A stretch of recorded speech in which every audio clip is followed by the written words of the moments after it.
নির্বাচনের পথেই হাঁটা শুরু করতে যাচ্ছে বাংলাদেশ।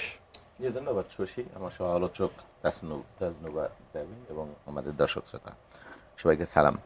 হ্যাঁ, আজকের খবরটা আমি দেখলাম, আসতে আসতে এই পথে দেখলাম যে প্রধান উপদেষ্টা 14 দলের যে বৈঠক, সেখানে তিনি বলেছেন যে এই 4-5 দিনের মধ্যেই তিনি নির্বাচনের সুনির্দিষ্ট একটা তারিখ ঘোষণা করবেন, যার জন্যে সারা দেশের মানুষ একটা অধীর আগ্রহে অপেক্ষা করে আছে। আমি মনে করছি, আমি প্রতিদিনই প্রতি সপ্তাহে 4-5 দিন গ্রামে থাকি, এখনও আমি ওখান থেকে আসলাম। মানুষের মধ্যে একটাই প্রশ্ন, একটাই সন্দেহ, একটাই অবিশ্বাস সত্যিকার অর্থে, যে নির্বাচন হচ্ছে তো, হবে তো।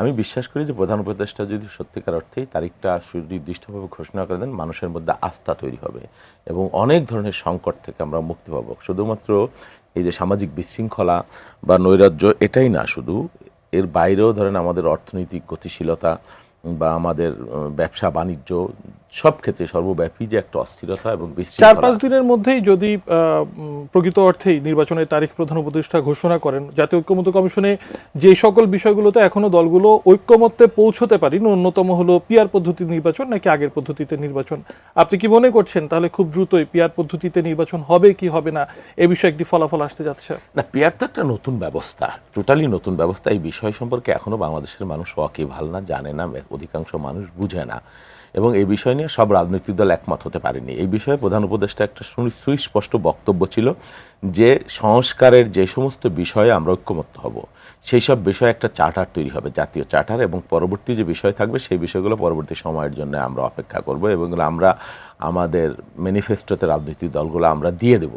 তো সেই বিষয়ে সেভাবে যদি উনি অগ্রসর হওয়ার কথা মতো, তাহলে সেটা খারাপ, কারণ পিআর কেউ কেউ চাচ্ছে, পিআরের ভালো দিক আছে, অনেক খারাপ দিকও আছে, এটা নিয়ে ডিবেট হতে পারে, অনেক লম্বা ডিবেট, কিন্তু এই মুহূর্তে তো এই বিষয় নিয়ে ঐক্যমত হয়নি, সব বিষয় নিয়ে ঐক্যমত হয়নি। তবে সবচেয়ে আশার কথা হইল কি, এইবার বাংলাদেশের জন্মের পরে আপনি দেখবেন যে যত সব গুরুত্বপূর্ণ মৌলিক সংস্কারে রাজনৈতিক দলগুলো সব একমত হয়েছে, এটা দুনিয়ার ইতিহাসে একটা বিরল ঘটনা বলে আমি মনে করছি এবং পজিটিভ। এবং দিনের পর দিন যেভাবে রাজনৈতিক দলগুলো এনগেজড হয়ে একাডেমিক ইস্যু নিয়ে আলোচনা করছেন এবং অনেক বিষয়ে সহমত হয়েছে, একমত হয়েছে বা মাঝামাঝি গিয়েছে, এই বিষয়গুলো আমাদের দেশের জন্য খুবই ইতিবাচক একটা ব্যাপার আমি মনে করছি। এবং মতবিরোধ যেগুলো এখনো আছে সেগুলো কিছু কিছু বিষয় 80% বিষয় একমত হয়ে গেছে সংস্কারের যে বিষয়, আর মতভেদ তো থাকবেই, সব রাজনৈতিক দলের মত এক হতে পারে না, হয় না কখন।